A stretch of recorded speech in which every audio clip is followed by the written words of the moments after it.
thought I understood chaos until the human showed me its true nature. My name? It's irrelevant. Names are liabilities, after all. Recognition can blow my cover. I'm skilled, indispensable to the Enclave, and that's all that matters. They refer to me in the second person, and everyone knows who they're talking about. I don't have friends. I don't form attachments. These are risks I can't afford. My purpose is singular, my goal unwavering, and nothing could stop me from achieving it, until today. For me, chaos was simply the aftermath of my work. It was the result. The screams of panic from a crowd, the hurried footsteps of security responders, the choked gasps of a poisoned target at the dinner table. Chaos was a sign that my task was complete, a signal to retreat back into the shadows. I had never considered it to be anything more. I was perfect. Perfect shots, perfect plans, perfect execution. No detail was overlooked, no angle unchecked, no stone unturned. Everything would fall into place exactly as planned. For many years, this was my hallmark.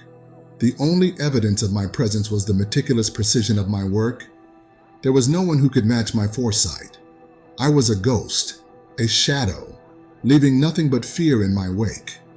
For those marked by the Enclave, I was death itself. They lived in constant fear, always looking over their shoulders, wondering if I was lurking around the next corner. My reputation alone was enough to paralyze them with terror. And then the human appeared. At first I dismissed his work. It was messy, brutal, inefficient. Tales of his missions and how often things went awry assured me that this was a man who could never hope to match me. So I remained hidden beneath notice, while I and many others within the Enclave mocked his repeated failures. The Enclave itself remained impartial. The numbers, after all, do not lie. Despite his flaws, the human had never truly failed. His missions, no matter how chaotic or clumsy, were always completed. And though I hadn't noticed until it was too late, he never breached the Enclave's code. No traces were left behind, despite the destruction in his wake.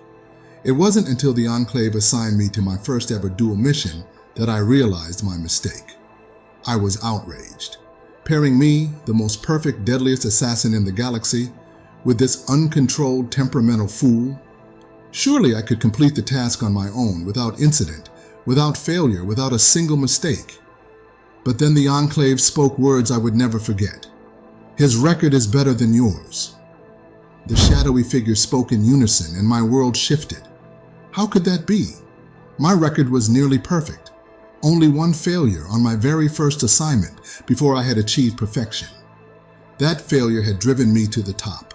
The human was new, with far fewer assignments. The only way his record could be better was if he had never failed. My mind reeled. His work was messy, brutal, inefficient. He caused rampage and chaos wherever he went. Surely there had been at least one breach of the veil, one target that had escaped. But no. The head of the Enclave spoke alone now. On none of his missions has the veil been breached. On none of his missions have targets escaped. On none of his missions have secondary objectives been left incomplete. In fact, on several occasions his results have exceeded expectations. Expectations. Your perfect plans always achieve every objective assigned to you, but they never go beyond that.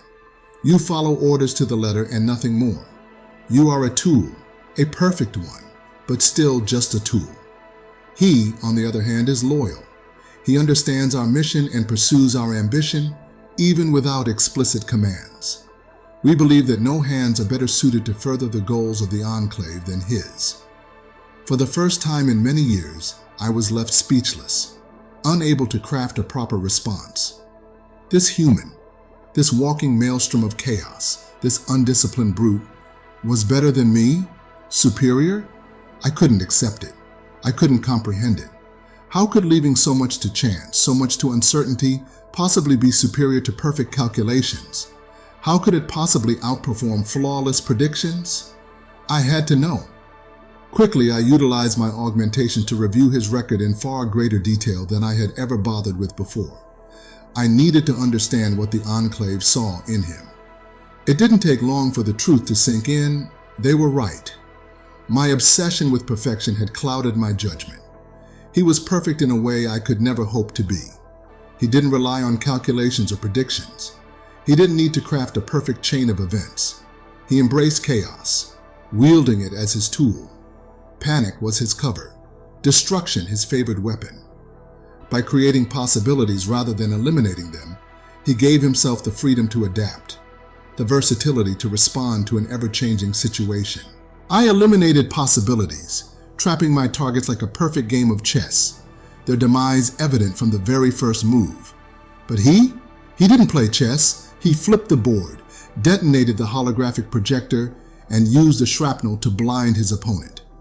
By mastering the art of navigating chaos, he became able to use it to disorient his enemies. If they couldn't predict what would happen next, how could they hope to avoid it? I saw it. The critical moment, the key to his mastery. It was a single, beautiful maelstrom of motion, a strangely elegant dance amidst a riot of panicking civilians. It was as if he could read the chaos itself, predict what would happen in the very next moment, but no further, and respond accordingly. It was a simple mission, though most of its details and the identities of those involved were anonymized for security reasons.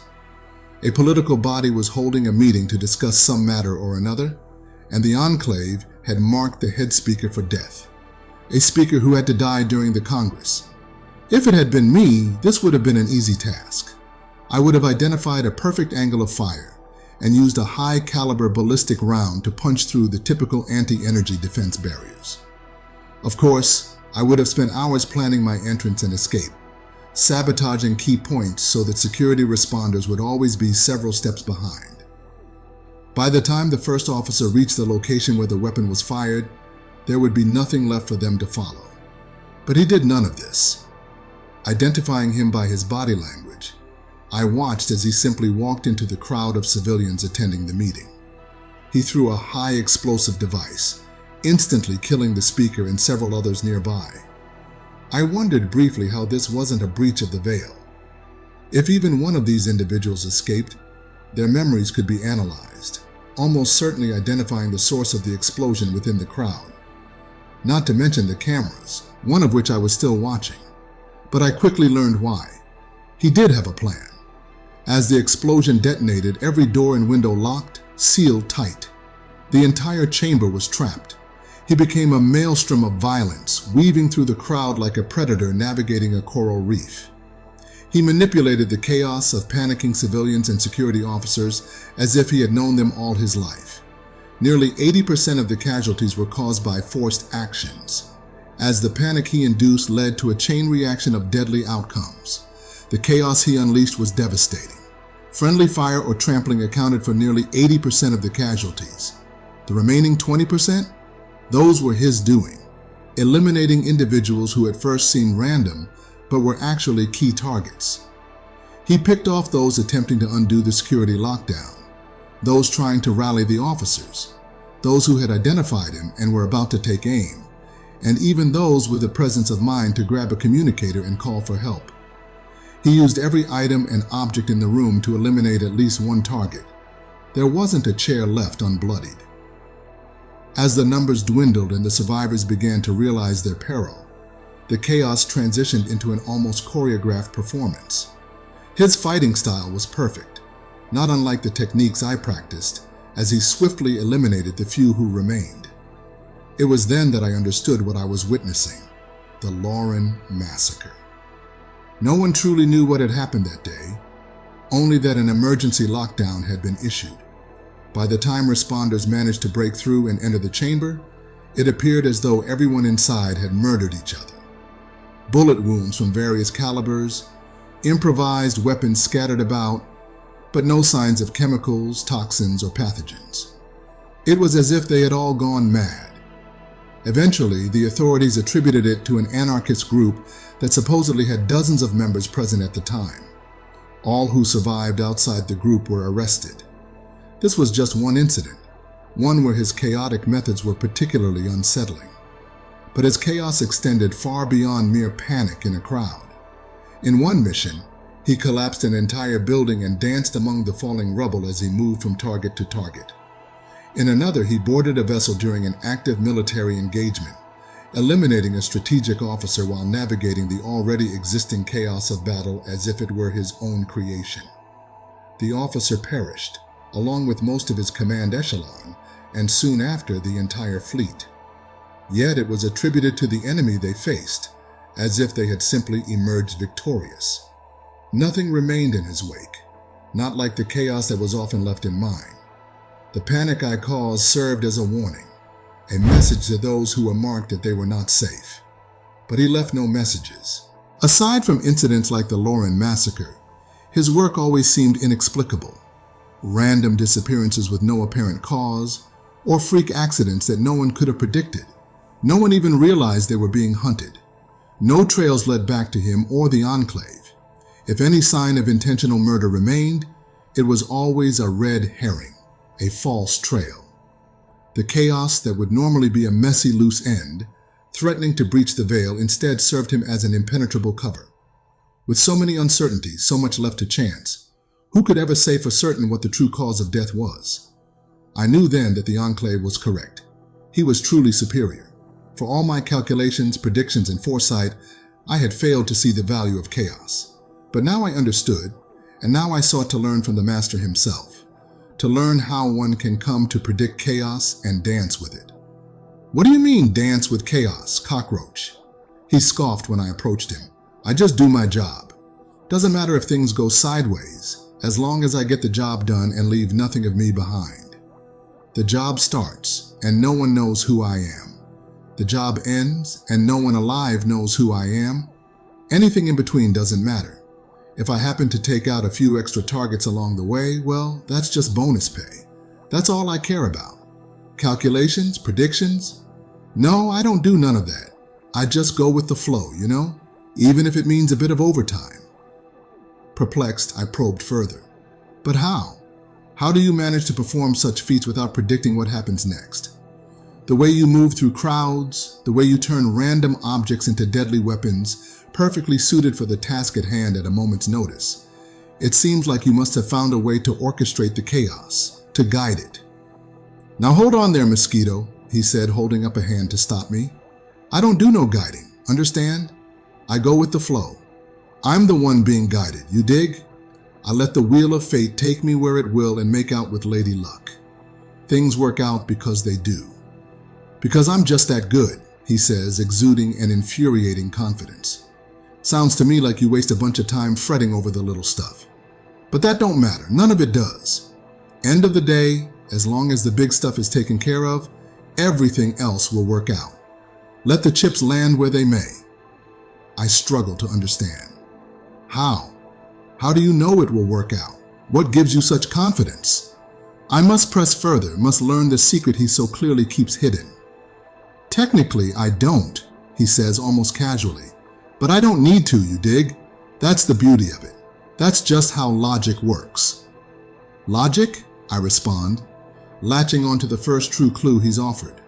What logic is there in this? If you do not know what will happen next, how can you possibly know what will happen after that? You cannot know the effect without the cause. He retrieves a small cylindrical object, something I'm told humans call a cigarette. The fumes disgust me, but I tolerate it. I must if I am to learn the key to his success. "It's real simple," he begins, finally revealing his secrets to me. "You don't need to know the exact hex code color of every leaf that falls off a tree. End of the day, they all turn some shade of brown, fall off eventually, and land in the general vicinity. If you want to keep them off other people's lawns, you only really need to take care of the few outliers and make sure there's a proper windbreak, or just get rid of the lot. You don't need to know the exact position of every leaf or every blade of grass to know what general area the leaves will land in, or what direction the wind's gonna blow them." He takes a drag of his cigarette, seemingly enjoying the confusion on my face.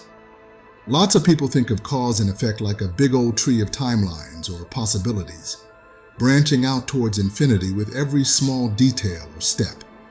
But what they don't consider is that the opposite is also true.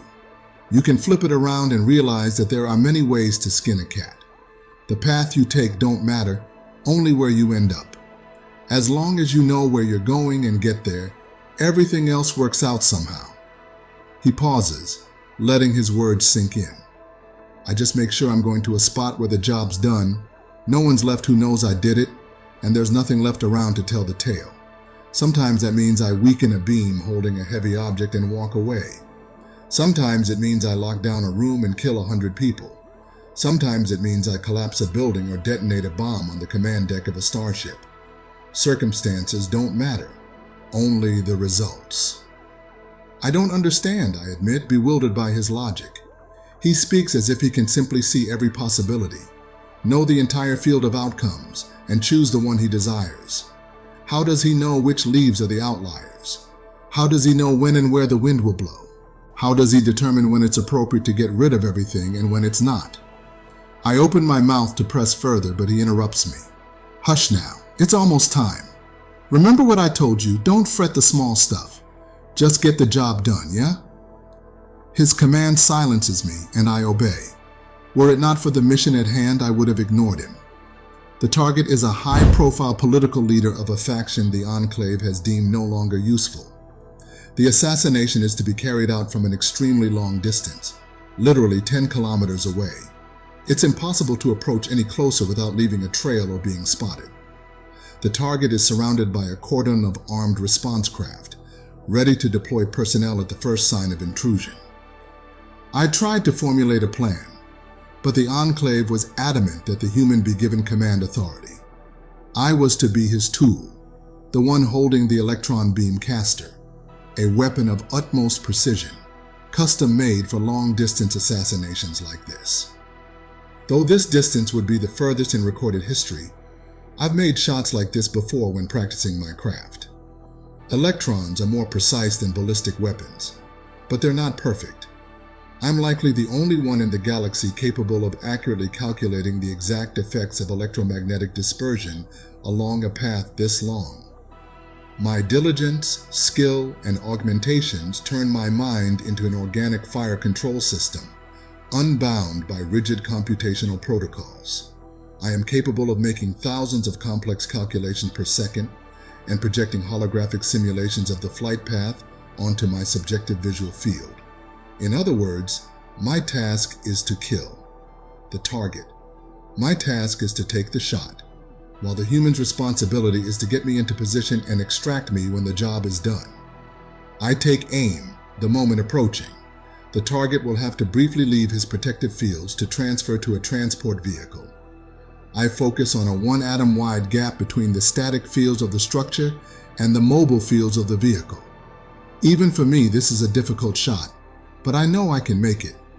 See that rotorcraft? The maintenance crew must have messed something up. It has an exposed panel near the left wing. Shoot it on my mark, the human commands. What? That's not the plan. We're here to kill the political leader, not... I start to argue, thinking this is insanity. If the target is alerted by a falling aircraft, they'll retreat into their bunker and might not come out for months, maybe even years. The Enclave gave me command, yeah? Just do it, he orders, leaving me no choice but to obey. I take a deep breath, redoing all my calculations. This shot is far easier, a child's play for me, but I still don't see how it will result in the target's death. Does he hope to crash the VTOL into them? But it's on the other side of the building. Even in the most extreme case, now, he shouts, and I pull the trigger. The only sound is a muted zip as the capacitor discharges, then ejects from the rifle, turned to slag. I watch, horrified by what I've done. That was our one shot, our only chance. Reload, quick! Take out the target before he gets to the vehicle. You should have a clear shot now, he commands. I reload, beginning to aim as the VTOL continues its descent. In seconds, it collides with the rear of the structure. The target is still well within his barrier field. There's no way... Wait, that was his plan all along. Make the VTOL crash into the field, disrupt the barrier, and remove the target's cover. The chaos of the crash has drawn the security personnel's attention in the opposite direction. They're standing on the wrong side. With the bunker's field down, I have a clear shot, just as the human commanded. But how did he know? How did he know the VTOL would... What are you doing? Take the damn shot, he shouts, breaking my train of thought. For the first time since my assignment began, I fire in panic. Thankfully, years of training overpower my momentary lapse in judgment. It's not a headshot, but it hardly matters when enough thermal energy is applied to detonate the target's entire upper body. Death is immediate. I'm stunned. How could he have predicted that the VTOL would crash near the bunker's field generator? How did he know the security personnel would assume the attack was coming from the wrong direction? The weapon has no report. An ambiguous explosion should have left them guessing. Come on, we've kicked the hornet's nest now. They'll be on us soon. We need to cover our tracks and get the hell out of here, he says, and he's right. There will be time to debrief and question him later. For now, we must vanish without a trace. What's the extraction plan? I ask. Walk back the way we came, he says nonchalantly. You don't have an extraction plan? I exclaim, exasperated. Hush, you'll wake the dead. Just follow me, all right? It's not a headshot, but it hardly matters when enough thermal energy is applied to detonate the target's entire upper body. Death is immediate. I'm stunned. How could he have predicted that the VTOL would crash near the bunker's field generator? How did he know the security personnel would assume the attack was coming from the wrong direction? The weapon has no report. An ambiguous explosion should have left them guessing. Come on, we've kicked the hornet's nest now. They'll be on us soon. We need to cover our tracks and get the hell out of here, he says, and he's right. There will be time to debrief and question him later. For now, we must vanish without a trace. What's the extraction plan? I ask. Walk back the way we came, he says nonchalantly. You don't have an extraction plan? I exclaim, exasperated. Hush, you'll wake the dead. Just follow me, all right? Cover your tracks, and we'll be out of here with no one the wiser. Little things, remember? Doesn't matter how we leave as long as they can't follow, he explains. I calm myself, realizing that I had once again allowed the absurdity of his achievement to cloud my judgment. I take a deep breath and do as he commands. It wasn't perfect. They did find us by chance from the front. There was an engagement, but it was swiftly dealt with. He used their communicators to deliver a false report, then covered the trail of the engagement so that no one would know how the patrol perished beyond having been shot. The remainder of our exfiltration went unanswered. When it was certain that we were safe, I confronted him. How? How did you know the VTOL would crash into the field generator? How did you know the security personnel would guard from the wrong direction? I demanded answers. Well, during the initial observations, I noticed an odd fluctuation in the EM field near the back of the building. Figured any explosion big enough back there would probably knock something out of alignment, he began, but I interrupted, enraged. Probably? You didn't know for certain? You staked the entire mission and your perfect record on an asterisk, probably asterisk. He seemed taken aback, unused to me being anything but professional. But even I have limits. I did have a plan B, just in case that didn't work, he says almost casually. I ask, only half believing. Oh, so you did have a plan then? Now he's defensive. For the target, yeah. If the VTOL didn't crash the right way, or if those security guards didn't take the hint, Plan B was to shoot a different VTOL in the exposed exhaust as it turned towards the explosion. That would make it crash and blow up the barrier. With so many explosions, the guy wouldn't have had time to think about getting in his car. I mean, did you see him? He was cowering like a scared rabbit. Probably spent years in that bunker, scared stiff for his life, jumping at shadows even before you took the shot. No way he wouldn't freeze up at the first sign of trouble. I don't believe him. It's impossible. Not even I could predict a second VTOL turning in exactly the right way to expose its exhaust, and being in the perfect position for a shot that would crash it in the right location. And when exactly did you plan for this second VTOL? I demand. I didn't, he explains, as if it's the most natural thing in the world. I just saw it turn as the first one crashed and figured in the moment that it'd be a good backup just in case. I'm flabbergasted. He didn't plan any of this. He hasn't planned a single thing in his entire life. I imagine even his own birth was unplanned. He doesn't control chaos. He is chaos itself. Somehow he's managed to achieve a perfect kill record without any semblance of a plan. What kind of training does he even have? I've witnessed his martial techniques, but at this point I'm willing to believe those are flukes as well. Is this a mockery? Am I the butt of some universal joke? I've dedicated my entire life to achieving perfection, and this monkey comes along and does everything better by sheer random chance? I refuse. I refuse to believe my near-perfect record was beaten by a monkey inputting random characters on a terminal. You are mocking me. You've done nothing. You've earned nothing. You simply pray for the universe to hand everything to you on a platter. And it does. I cannot work with you. You are anathema to me. I spit out, my anger boiling over.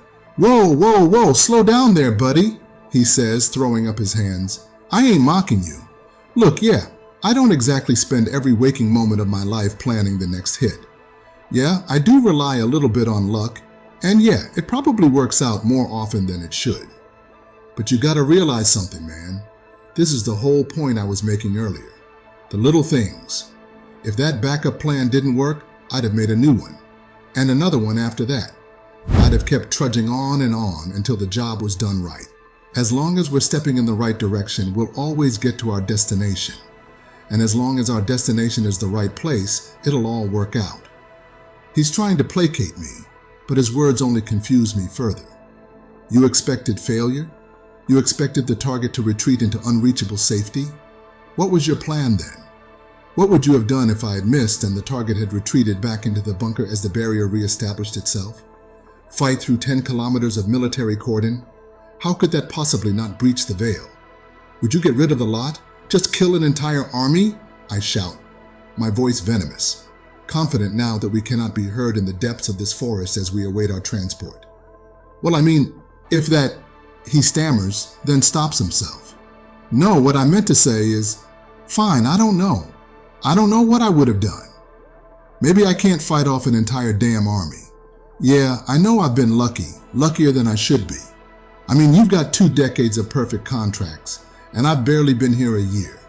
The way I'm going, it's bound to happen that I get unlucky one of these days. And when it does, well, that's it. I go out and that's that. You get to keep going on being your perfect, meticulously planned self, and I get to be dead. Does that make you happy? Is that enough to protect your damned ego?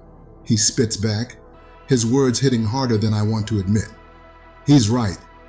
I've attributed far more to him than I should have. The Enclave even claimed he was superior, but his time within the organization is only a fraction of mine.